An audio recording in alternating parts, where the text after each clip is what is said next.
Tribunal Federal ironizou um comentário ofensivo que recebeu pela ouvidoria da corte que o chamava o de rocambole do inferno e arrancou gargalhadas no ministro Alexandre de Moraes. No caso do Supremo, eu recebi, hoje, vindo da ouvidoria do Supremo, uma postagem muito gentil de um cidadão, que ele diz assim: o ladrão, esse bandido, estava nas ruas pedindo anistia para ladrão de banco, assassinos. Aí cita Gilberto Gil, Caetano Veloso, Dilma Rousseff e outros. E que eu estava, em 79, pedindo anistia para essa gente nas ruas. Eu tinha 11 anos. Eu posso garantir que eu estava jogando bola, brincando de carrinho, mas o cidadão diz que eu sou um canalha.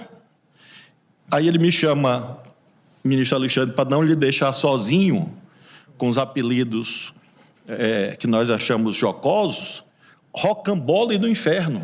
É esse que vos fala.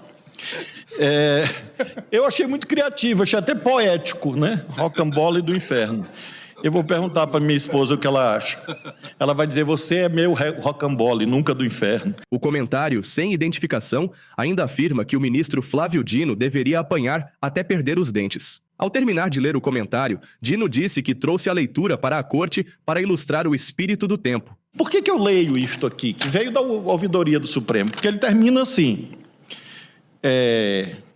um cara que nem você, eu estou tirando as palavras que ofendem o decoro da família brasileira, que estão aqui presentes, à semelhança de um outro caso que nós estamos apreciando. Um cara como você tem que apanhar de murro por cima da cara, arrancar dente por dente da tua boca. É na porrada, meu. Aí já dá para saber de onde ele é, né? Arruma 100, basta 100 homens aí em Brasília, invade o Supremo e expulsa. Aí, nesse caso, ele botou no plural, não sou só eu. É também uma palavra que ofende o decoro da família brasileira, por isso eu não vou ler. Do poder. Por que eu leio isto que tem um sabor anedótico? Para ilustrar o espírito do tempo. O espírito do tempo é de cultivo de ódios e desvarios numa escala criminosa, delituosa, porque isso ganha materialidade. As caixas de comentários das redes sociais ganham densidade quando elas penetram na mente humana. O ministro Fachin vai lembrar da citação, e se transforma em força material. Por isto mesmo, nós precisamos, quando julgamos, levar em conta as consequências práticas. Por que explico isso? Porque o regime de segurança com os quais nós convivemos como agentes públicos não é o mesmo de 10 ou 20 anos atrás, infelizmente. Infelizmente. É péssimo, é horroroso, é horrível os limites com os quais nós e nossas famílias temos que lidar por conta dessas pessoas que um dia podem achar isso aqui bonito, não sei se esse senhor ou outro, e resolve invadir aqui, como já aconteceu. Então, presidente, de modo muito nítido, essa é a razão pela qual eu vou prestigiar a necessidade de segurança dos conselheiros do Tribunal de Contas do Estado de São Paulo. A fala aconteceu nesta quinta-feira durante voto no julgamento de 2 ações que questionavam a criação de cargos operacionais nos tribunais de contas dos estados de São Paulo e Goiás. O ministro trouxe o comentário recebido para elucidar o que ele chamou de tempos de ódio. E proibir qualquer lei recriando o mesmo regime que nós estamos aqui apreciando. Finalmente, em relação a São Paulo.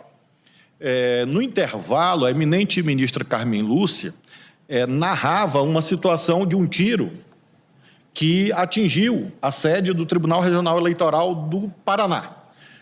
Claro que Sua Excelência, que preside o Tribunal Superior Eleitoral, ainda vai apurar as circunstâncias, o fato que pode não ter sido dirigido à sede do TRE do Paraná, mas atingiu.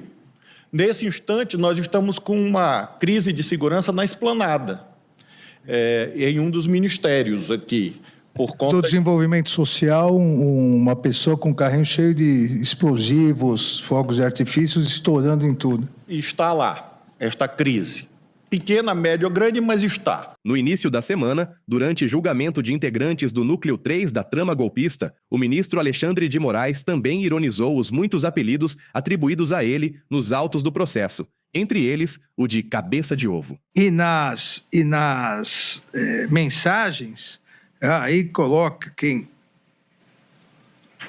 não tem coragem, quem tem coragem, que tinha que enfrentar, que ficavam em muitas discussões filosóficas, geopolíticas profundas, tal, e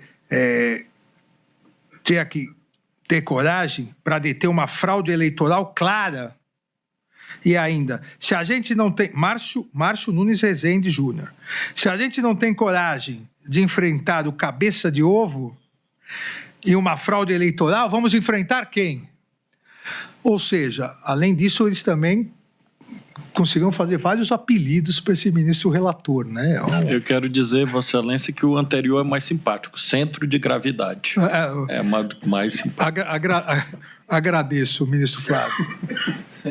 A crise que Dino se referia naquele momento foi de uma ameaça de bomba ao prédio do Desenvolvimento Social, na esplanada dos ministérios. O suspeito era um homem que carregava um pacote suspeito e se recusa a deixar o local. Ele estava acompanhado da família, uma mulher e 2 crianças. Durante o voto no julgamento das ações que questionavam a criação de cargos operacionais nos tribunais de contas dos estados de São Paulo e Goiás, a ministra Carmen Lúcia comentou as observações do ministro Flávio Dino. E eu estou de acordo, desde o voto de Vossa Excelência, ministro presidente, quanto das observações feitas pelo eminente ministro Flávio Dino, que o mundo mudou, a segurança foi estabelecida e que realmente nós estamos vivendo esse mundo, mas não apenas para isso. Se a gente vê que quando a Constituição foi promulgada, nem tinha telefone celular e hoje nós vivemos com, como foi dito outro dia, o celular como quase um portal da vida da pessoa, como disse um dos advogados aqui nessa tribuna. Portanto,